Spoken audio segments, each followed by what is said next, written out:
यह कहानी है उस युग की जब धरती पर धर्म और कर्म का संतुलन सबसे महत्वपूर्ण था, जब रिश्ते केवल खून से नहीं बल्कि विश्वास और बलिदान से बनते थे। राजा अरण्यकेतु और सेनापति वीरभद्र की मित्रता उस काल की एक मिसाल थी जिसे लोग युगों तक याद रखते। लेकिन एक रहस्य, एक गुप्त चाल और एक अंतिम बलिदान ने सब कुछ बदल दिया। राज्य अमरवापुरी, जहां सूर्य भी सबसे पहले अपने किरणों को अर्पण करता था। इस राज्य के राजा थे राजा अरण्यकेतु, पराक्रमी, न्यायप्रिय और करुणामय। उनके साथ हर निर्णय में जो खड़ा था वह था उनका बचपन का मित्र और सेनापति वीरभद्र। दोनों ने एक ही गुरु के सानिध्य में शिक्षा प्राप्त की थी, एक साथ शस्त्र विद्या में पारंगत हुए और एक साथ कई युद्धों में विजय प्राप्त की।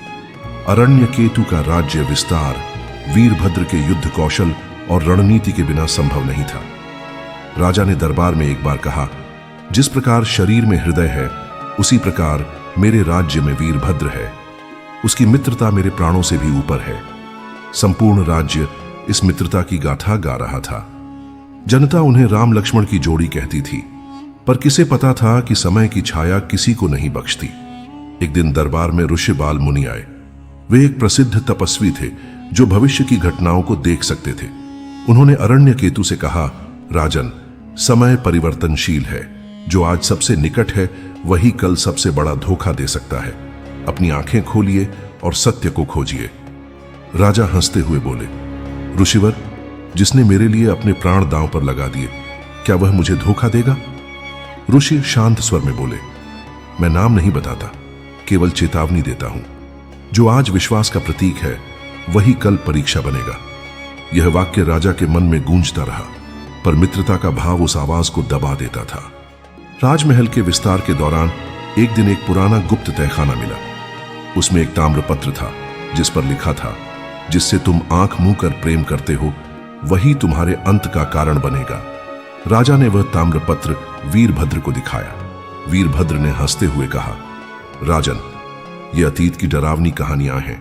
आज हम हैं, कल कोई और होगा, पर हमारी मित्रता तो अटल है। राजा ने बात को वहीं समाप्त किया, पर कहीं न कहीं मन में संदेह का बीज पड़ चुका था। कुछ महीनों बाद एक दासी पकड़ी गई जो अंधेरी रात में किले की सीमा पार करने की कोशिश कर रही थी। उसके पास एक गुप्त पत्र मिला जिसमें सैन्य रणनीति और राजा की गतिविधियों का वर्णन था। पत्र पर नाम लिखा था, वीरभद्र। राजा अरण्यकेतु स्तब्ध रह गए। उन्होंने वीरभद्र को बुलाया। वह दरबार में निडरता से आया। राजा बोले, मित्र, क्या तुमने मुझे छोड़ दिया? क्या वह पत्र तुम्हारा है? वीरभद्र ने बिना विचलित हुए कहा, राजन, वह पत्र मेरा नहीं है, पर यदि आप मुझ पर संदेह करते हैं तो मैं दंड भुगतने को तैयार हूं।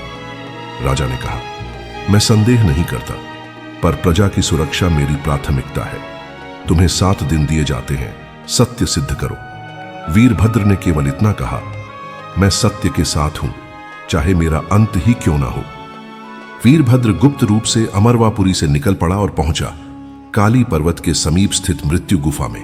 कहा जाता था कि वहां एक रहस्यमय ग्रंथ छिपा है जो राजघराने के पूर्वजों द्वारा लिखित था और उसमें राज्य के गुप्त इतिहास छुपे थे। गुफा में अंधकार था, भयंकर पशुओं की आवाजें और दीवारों पर रक्त के निशान थे। वीरभद्र ने साहसपूर्वक भीतर प्रवेश किया और वहां पाया एक प्राचीन ग्रंथ जिसमें लिखा था, राजा अरण्यकेतु के महामंत्री विश्रुत एक गुप्त संघ से मिलकर राज्य को अपदस्थ करना चाहते हैं। वीरभद्र की छवि को धूमिल कर उसे विश्वासघाती सिद्ध करना इसी योजना का हिस्सा है। वीरभद्र समझ गया, षड्यंत्र महामंत्री का था, पर अब गुफा की शर्त सामने थी। जो सत्य जान ले वह तब तक बाहर नहीं जा सकता जब तक उसका कोई प्रिय उसकी जगह बलिदान न दे।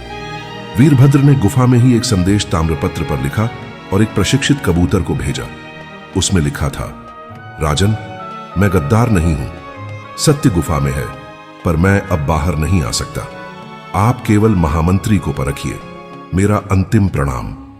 राजा ने जैसे ही संदेश पढ़ा वह कांप उठे। महामंत्री को बंदी बनाया गया और पूछताछ में सब कुछ उजागर हुआ। षड्यंत्र का जाल गहरा था, पर सत्य अब सामने था। राजा अरण्यकेतु उस गुफा तक दौड़कर गए पर वीरभद्र वहां नहीं था। उसने आत्म बलिदान कर दिया था। राजा ने सिंहासन छोड़ दिया। वह उसी मृत्यु गुफा के द्वार पर एक विशाल समाधि बनवाकर वर्षों तक वहीं रहे। समाधि पर लिखा था, कुछ रिश्ते रक्त से नहीं आत्मा से बनते हैं और कुछ सत्य बहुत देर से सामने आते हैं। राजा ने अंतिम वर्षों में राज्य की बागडोर अपने पुत्र को दी और स्वयं सन्यासी बन गए। उन्होंने वीरभद्र की स्मृति में एक ग्रंथ लिखा, मित्रत्व सार, जिसमें उन्होंने लिखा, हर कोई हमेशा आपके साथ नहीं रहेगा, चाहे वह रक्त संबंध हो या जीवन की मित्रता, पर जो अंत तक साथ देता है वह अमर हो जाता है। ये कथा केवल मित्रता की नहीं बल्कि विश्वास, बलिदान और समय की निर्दयता की कहानी है। ये सिखाती है कि जीवन में हर संबंध अमर नहीं होता, पर कुछ त्याग, कुछ प्रेम युगों तक लोगों की आत्मा को स्पर्श करते हैं। राजा अरण्यकेतु और वीरभद्र की यह गाथा आज भी अमरवापुरी के लोकगीतों में गाई जाती है। साथियों, ये कहानी आपको कैसे लगी? अगर ये कहानी में आपको कुछ सीख मिली है तो आपकी एक प्यारी सी लाइक के साथ बताइएगा। धन्यवाद।